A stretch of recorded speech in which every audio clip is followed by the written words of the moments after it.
Welcome to the Deep Dive. We're the place where we really get into those topics that, well, everyone talks about but maybe don't fully grasp. Today we're looking at something that definitely fits that bill. Crypto mixers. You've probably seen the name pop up, maybe in headlines, maybe online. But what are they actually doing? So our mission today is pretty clear. Cut through all that noise. We want to give you a really solid practical understanding. We'll pull apart how they work, look at the real ways people use them, the good and the, well, not so good. We'll get into the risks, which are very real, and we'll cover what you absolutely need to think about. By the end, you should feel properly clued in. Yeah, and having that clarity is just so crucial today, isn't it? With everything flying around online, understanding the details of tools like mixers helps you see the bigger picture instead of just reacting. Okay, let's dive right in. Starting basic. Yeah. What is a crypto mixer? Sometimes people call them tumblers too. Right, so at its heart, it's really a privacy tool for crypto. The core idea is simple. You send your coins, say Bitcoin, into a big pool along with lots of other people's coins. Okay, like a communal pot. Exactly. The service then mixes everything together, shuffles it all up. Then after a bit, it sends the same value back to you, but to a totally new address that you control. And the key thing there is breaking the connection, right? Precisely. On public blockchains, usually you can follow the money easily. From address A to address B, it's transparent. Mixers deliberately obscure that. They introduce a fog, making it much harder for an outsider to definitively link your original sending address to your final receiving address. It basically muddies the waters on that public ledger. That's a good way to put it. It stems from that desire for privacy on systems that are, by design, incredibly open. Makes sense. So that's the what. But the how gets interesting because there isn't just one way to do this, is there? Let's start with the maybe simpler centralized kind. Right, the centralized mixing services. Here, you've got one company, one operator running the whole show. You send your crypto to an address they give you. They collect funds from you and many others, pool it all together. Then they do their magic splitting amounts, adding random delays, maybe varying the payouts slightly before sending the funds out to the fresh addresses you provided earlier. So from the user side, it feels pretty straightforward. Send, wait, receive. Yeah, the user experience is generally quite simple, but, and this is the huge but, Here it comes. it all hinges on trust. You have to fundamentally trust that operator. Trust them with what, specifically? What's the core risk? Well, first, you're literally giving them your coins. Custody. You trust they won't just steal them. That's the exit scam scenario we see sometimes. Yeah, they could just disappear. Exactly. But also, you trust them not to keep detailed logs mapping your input address to your output address. Even if they say no logs, can you be sure? And those logs could be leaked or seized. Absolutely. They could get hacked. They could be compelled by law enforcement to hand over records. We've seen all of these things happen with centralized services historically. It compromises privacy and people lose money. It's a big leap of faith. Okay, so that massive trust issue naturally leads people to look for other ways. How do the decentralized options try to solve this? Yeah, so decentralized protocols aim to remove that trusted middleman entirely. The most famous example, especially for Bitcoin, is CoinJoin. CoinJoin. How does that work without a central coordinator? Well, instead of one entity handling everything, multiple users collaborate directly. They work together to construct one single large complex transaction. Okay. Imagine several people putting differently marked bills into a pot, shaking it up, and then each taking out the same amount they put in. But now it's a mix of bills. You can't easily tell which original bill ended up with whom. So digitally, it's one big transaction with lots of inputs from different users and lots of equal-sized outputs going to new addresses for those users. That's the essence of it. Everyone gets back the value they put in minus fees, but to a fresh address. For someone watching the blockchain, they see this big, messy transaction, and it's computationally very hard, often practically impossible, to definitively link a specific input to a specific output. And the big advantage there is? No custody risk. You never hand your private keys or your coins over to anyone else. You maintain control throughout the process. That's a huge benefit over centralized options. But there must be some catch, right? The main limitation is effectiveness depends on participation. It works best when lots of people join a mixing round simultaneously. The anonymity set. Exactly. If only a few people join, the pool of potential owners for each output is small, making it easier for analysis techniques to potentially narrow things down. Volume matters for privacy here. And I know some wallets have actually built this functionality in to make it easier for users. Yes, thankfully. Wallets like Wasabi Wallet, which uses a type called Chaumian CoinJoin, or Samurai Wallet with its whirlpool system, they automate the process of finding other users and coordinating these CoinJoin transactions right from your own software. Makes it much more accessible. Definitely. Okay, so we have these tools, centralized and decentralized, designed for privacy. But you also hear mixers talked about like they make you completely invisible. Is that accurate? How does chain analysis fit in? Yeah, that's a really common misconception. Mixers are not a magic invisibility cloak. They significantly increase the difficulty and cost of tracing funds, absolutely. But specialized chain analysis companies and government agencies have developed sophisticated tools and techniques. They look for patterns, timing, amounts, metadata.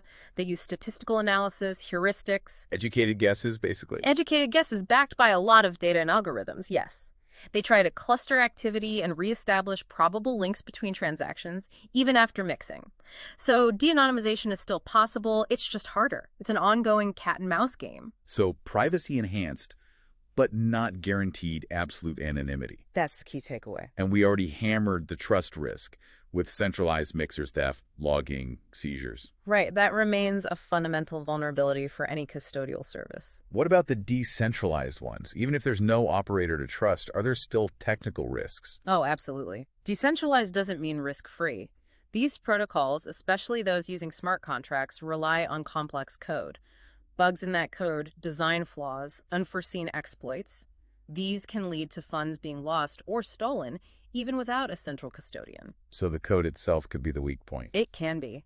That's why rigorous, independent security audits of these protocols are so incredibly important. You need confidence in the underlying mechanics. And then there's the risk we all introduce ourselves. Yeah. User error. You mentioned this briefly. How can someone accidentally undo the privacy they just gained?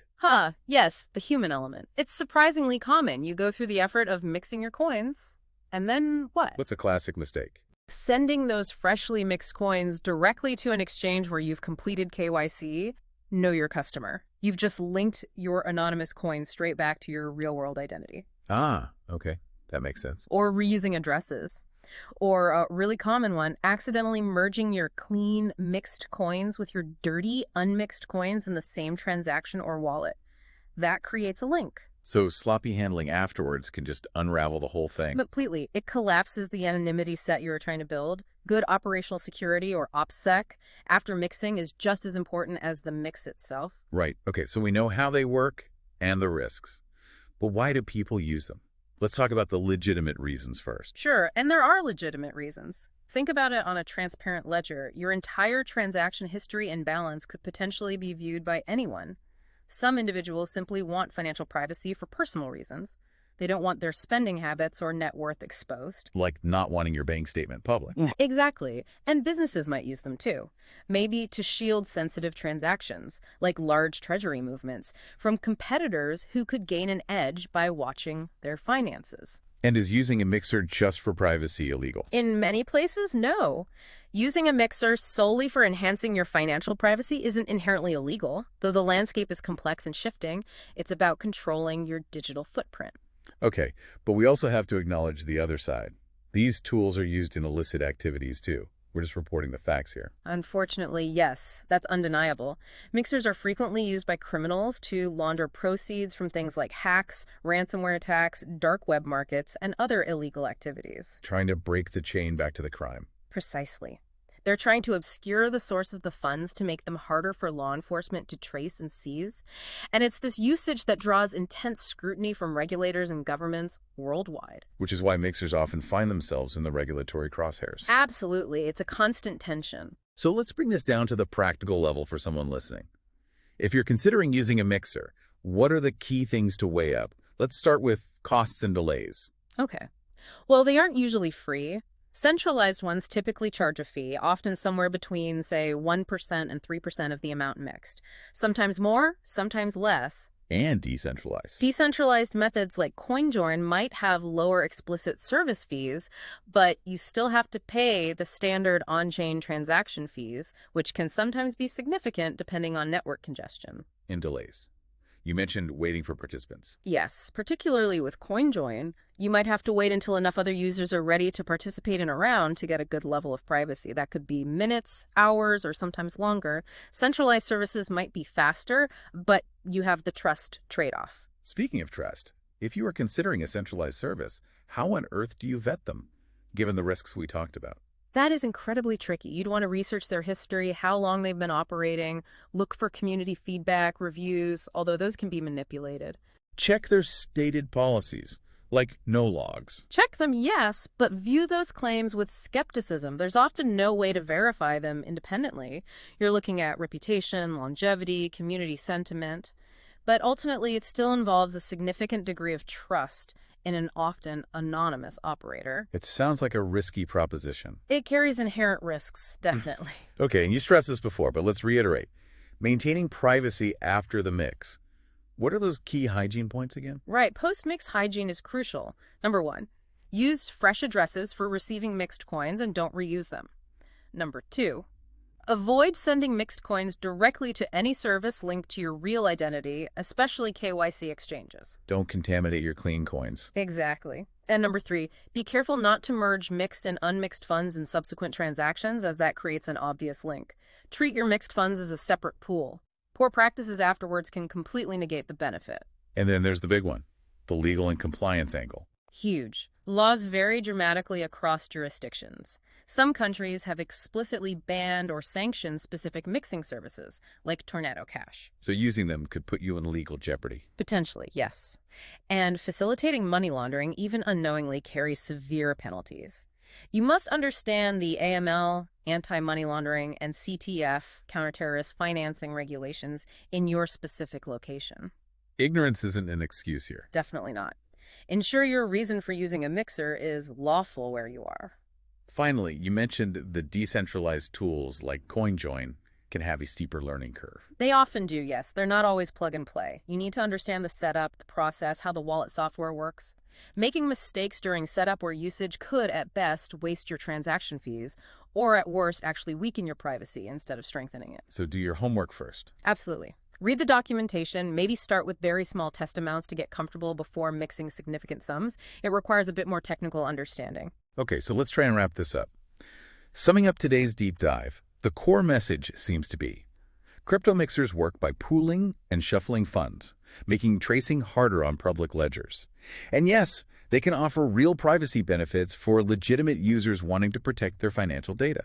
Correct. But, and these are the critical buts, they absolutely do not guarantee total anonymity. Chain analysis is a factor. They carry significant risks, operator risk with centralized ones, protocol risk with decentralized ones, and user error risk with both. And huge legal considerations. Huge legal and compliance considerations that depend heavily on where you are and why you're using it. The advice really has to be, if privacy is the goal, combine the tool with strong operational security, fresh addresses, careful handling, and always operate within the bounds of the law. That's a really interesting triad. The technology itself, your own practices, and the legal framework. It definitely highlights that ongoing push and pull, doesn't it, between the desire for digital privacy, keeping your financial life private, and the demands for transparency and regulation in this increasingly digital world.